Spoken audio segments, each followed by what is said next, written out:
안녕하세요 여러분. 특부심 가득한 특수교사 마이송입니다. 여러분 3월 너무 바쁘시죠? 정말 저 역시 진짜 학교에 출근을 하면 조금 있으면 바로 퇴근일 정도로 정신없는 3월을 보내고 있습니다. 신규 선생님들은 정말 처음 하는 업무들로 정말 너무 바쁘고 정신없으실 것 같아요. 그래서 저도 이게 조금 도움이 되고자 3월에 특수 업무에 대한 자료나 양식들을 조금씩 정리를 해서 올려드리고 있는데 가장 중요한 것이 빠졌더라고요. 서류보다 더 중요한 것이 있었어요. 바로 아이들과의 관계. 특히나 우리 아이들의 경우에는 첫 단추를 정말 잘 끼우셔야 해요. 그래야 선생님뿐만 아니라 아이들도 1년이 정말 평화롭습니다. 그렇다면 첫 단추를 어떻게 잘 끼워야 되나? 바로 기싸움에서 이기는 것입니다. 우리 아이들은 정말 심리학자들과 버금가는 촉을 가지고 있습니다. 본능이 강한 편이라 처음 만나는 저 사람이 자기보다 위인지 아래인지를 먼저 파악부터 하게 됩니다. 일명 간복이라고 하죠.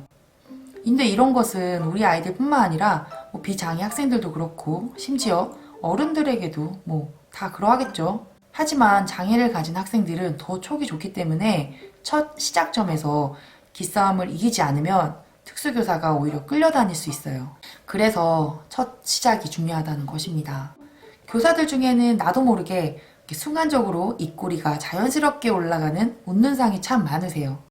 근데 3월만은 그 웃음을 꼭 참으시길 바랍니다. 그렇다고 막 소리를 지른다거나 막 무섭게 해서는 또 안 돼요. 왜냐하면 대개 장애 학생들은 이미 집에서 그 강도의 혼남을 겪고 자란 아이들이 많아요.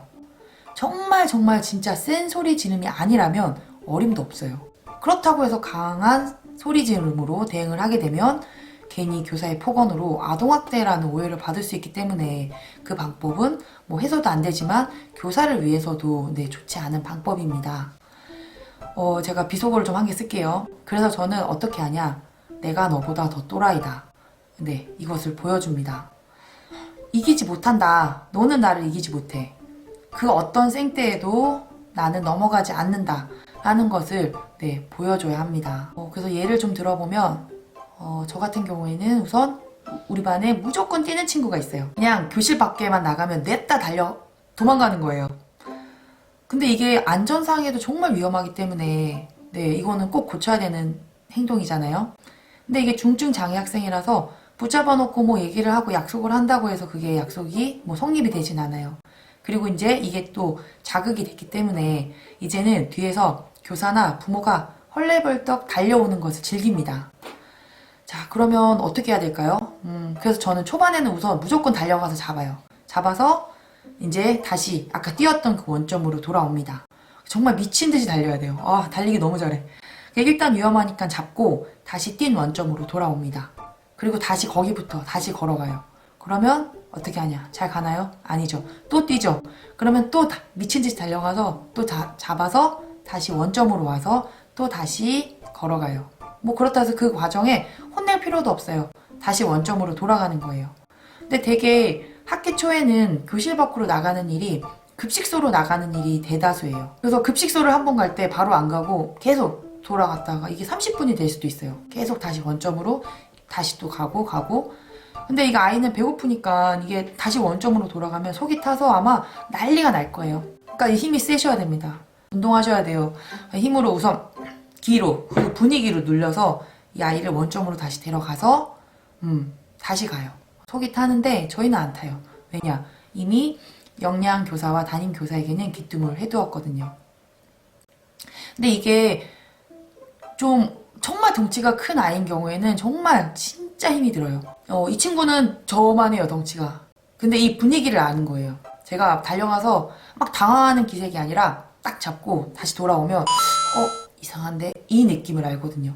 이 느낌을 처음부터 딱 시작 전부터 딱 아이에게 심어줘야 합니다. 호랑이가 막 울부짖지 않아요. 호랑이들은 그 표정으로 기선 제압을 하잖아요. 교사들도 그렇습니다. 근데 이렇게 일주일을 반복하다 보면 학생 스스로도 느낌이 와요. 저 여자 또라이다. 이제 뛰어봤자 밥 시간만 늦어지고 자기가 손해라는 것을 느끼는 순간부터 그 뛰는 횟수가 점점 줄어듭니다. 물론 그 뒤에 뛰긴 뛰어요. 일주일 만에 안 고쳐지는데 이제 딱 뛰면 안 잡으러 갑니다. 네, 그냥 서 있어요. 그러면 뛰다가 하고 이제 뒤를 돌아봐요.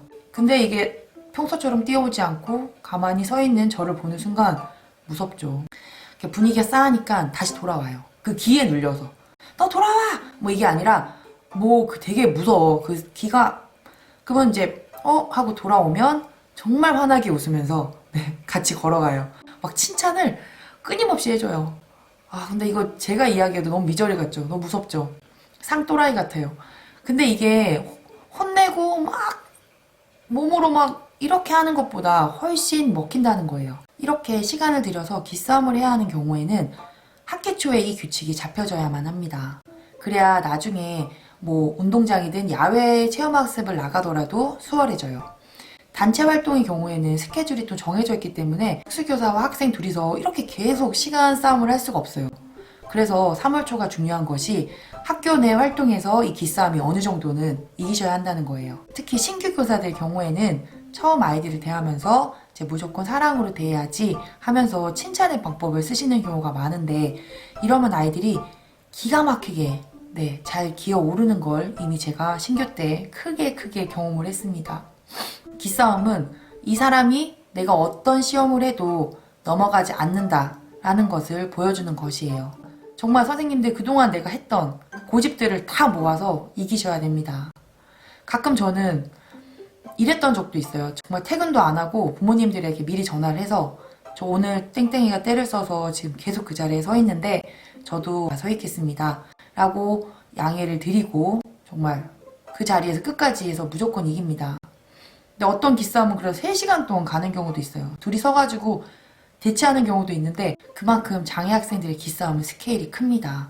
그래서 좀 마음을 단단히 먹으셔야 돼요. 큰 시간이 정말 많이 걸리는 기싸움의 경우에는 미리 학교에 이야기를 하고 보호자와도 이 방법에 대해서 사전 상담을 하는 것이 정말 중요합니다. 그래야 학교 관계자 그리고 보호자분들도 저희 이런 행동에 오해하지 않고 이해를 하고 협조를 해줄 수 있거든요. 제가 복도에서 아이들과 이렇게 기싸움을 하고 있으면 저희 학교분들은 모른 척하고 지나갑니다. 이렇게 훈수 같은 거 절대 두지 않으세요. 심지어 전교생들, 학생들도 이런 상황에 복도에서 이런 상황을 마주하게 되면 구경을 한다거나 이러지 않고 지나가도록 장애인 교육 시간에 사전 부탁을 이미 다 해놓습니다. 우리를 시험에 들게 하지 마옵시고 라는 주기도문 구절처럼 우리 아이들은 정말 끝도 없이 특수교사를 시험에 들게 할 거예요. 기싸움은 한 번에 끝나지 않고 아마 계속 되겠죠.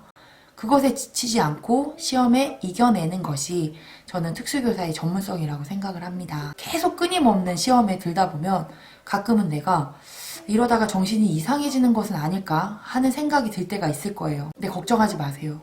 이거는 아마 대부분의 모든 특수교사들이 그런 생각을 할 테니까요. 그래서 여러분들은 지극히 정상이십니다.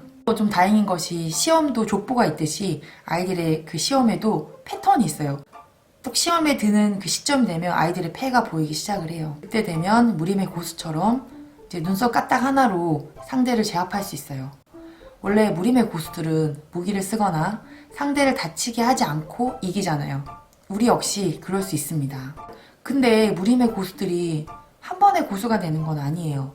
폭포수 아래에서 끊임없이 수련을 해서 고수겠죠. 저 역시 아직 17년 동안 지금 폭포수 아래에 있는데 더 단련을 해야 되는 사람이에요. 행여 이 기싸움에 졌다고 해서 정말 상심하지 않으셔도 됩니다. 다행히 우리 아이들이 참 정이 많습니다. 기회를 여러 번 주기 때문에 계속 시험에 들게 될 테니까 한 기싸움에 졌다고 해도 다음 기싸움에서 이기시면 됩니다. 끝까지 버티는 사람이 이기는 거예요. 저 역시 17년째 이 시험에 들고 있는데 100전 100승 했다고는 정말 말씀드리기 어렵습니다. 그러니 모두들 3월 한 달 정말 바쁘지만 아이들과의 기싸움에서도 만전을 기하시길 바랍니다. 기싸움에 대해서는 정말 제가 할 말이 많은데 우리 기싸움에 대해서는 일단 3월 바쁜 걸 좀 지나고 좀 자세히 이야기를 해보도록 해요. 우리 3월 화이팅! 저는 다음 영상에서 뵙겠습니다. 안녕.